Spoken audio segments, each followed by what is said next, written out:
Sure. Oh, all right, Sergeant, just describe to us, I guess, what's happened to you last night. Yeah, about 11:30 last night, a Holden Commodore sedan was travelling in a roughly northerly direction towards Nathalia. For unknown reasons, at this stage the vehicle's left the road to the right and travelled over a grass reserve, approximately 100 metres. It's then struck a power pole and a tree. There were 3 occupants in the car at the time, all teenagers. A rear seat female, 16 years of age, is now deceased as a result of the collision. Do we know whether speed and alcohol were factors? Look, they're things that we are still looking at, and it's too early at this stage to determine whether or not they are factors. The occupants of the car, the 2 males, have been taken to the hospital, and blood samples have been taken to them, and they'll be analysed at some stage in the future. Is it known how they gained access to the car? No. It's owned by the passenger of the car. Is there The any male passenger?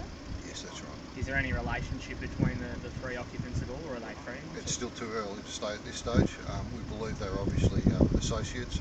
In relation to relationships, I'm not sure. So 17-year-old, what was the licensing status of the driver? He was a holder of a learner's permit, not a full licence. Just a tragedy here, obviously the loss of a young life. How would you describe it? Oh, look, it's terrible. Kids and cars, unfortunately, they don't mix. They've got to be reassured or reaffirmed that it's a privilege to drive a motor car, and they've got to do it with all due care and attention. They've just got to take care out there. Unfortunately, we keep having this recurring day in, day out. What would you say to other kids who have got their learners, feel like they're pretty confident behind the wheel and want to go and take the car out without a supervised driver? Our licensing system's in place for a reason.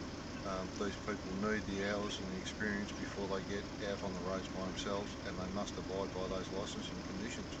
Was the car close to hitting the bus stop there on the grass reserve at all? Or? Yeah, look, certainly it's come within a couple of metres of striking that, but it's cleared that and struck the pole and then into a tree. How lucky is it that this was not a triple fatality? Yeah, look, it's very, very lucky. You struck 2 solid objects, and it's a miracle that the two males are just been taken to hospital with minor injuries. Now, I know it's early, but what sort of, looking ahead, what sort of charges could the driver face? Oh, look, there's a whole range of charges from careless driving to culpable driving, but it really depends on what the investigation unfolds. Has there been any reaction from parents?